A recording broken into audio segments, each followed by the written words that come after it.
I think the question at this hearing today is whether NCAA college sports are farm teams or mere farm teams for the pros.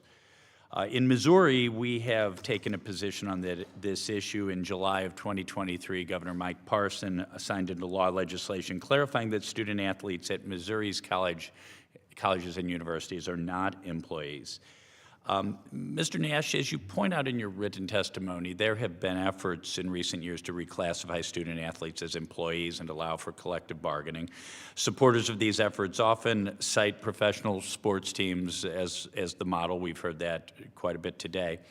Do you agree with claims that student athletes are no different than professional athletes and should be treated as such in the eyes of the law, especially Division I sports that generate a lot of revenue? Thank you. No, I don't. I don't think that student athletes at the college level are remotely equivalent to professional athletes for the simple reason professional athletes are not required or not admitted as students under academic standards at a university. Their sole focus is to play their sport. A college athlete, and I defer to Ms. Nguyen on this, she's in a better position to speak than me. A college athlete has to be admitted as a student, has to continue to progress towards a degree, and there is a tremendous amount of focus on their education. Yeah, don't you find it ironic that all this discussion of employment and then unionization, it centers around Division I sports that are profitable, and as you point out, in two sports, basketball and football. What about where's the solicitousness of the workers' rights in all the other sports that aren't profitable?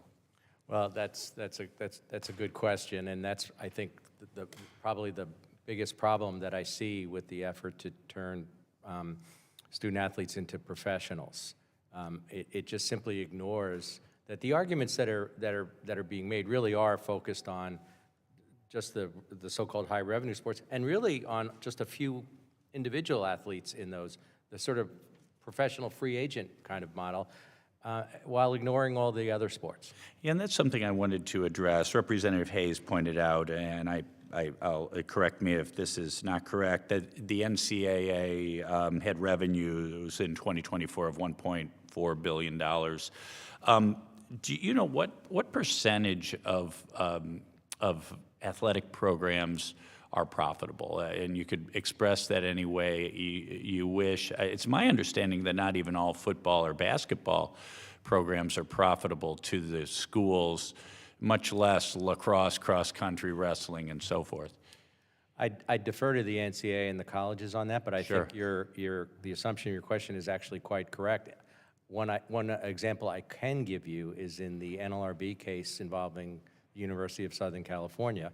The focus there was on football and basketball, but Right. the evidence in the case showed that the revenue from those sports not only supported the more than 20 other sports, the athletic department as a whole, according to the reports that were provided to the education department, operates at a loss. So the revenue did not even support all of the sports, right, and required further assistance, further financial support from the university.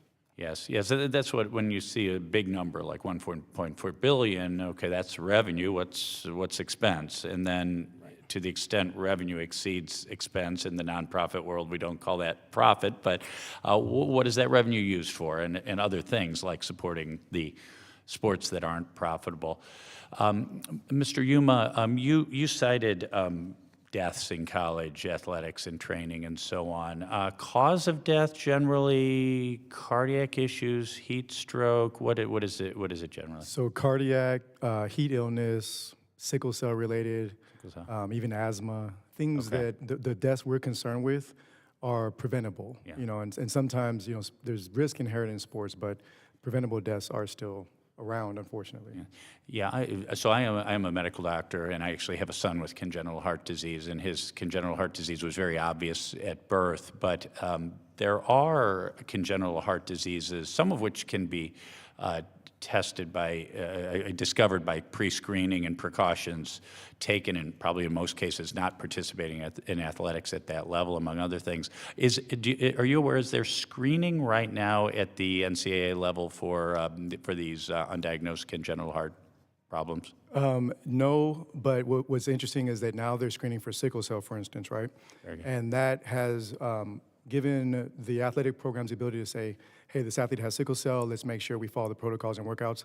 But with Bucknell University, Calvin Dickey Jr. had that, their athletics program knew, but they didn't follow protocols. Okay. And he passed away. Yeah, thank you. My time has expired.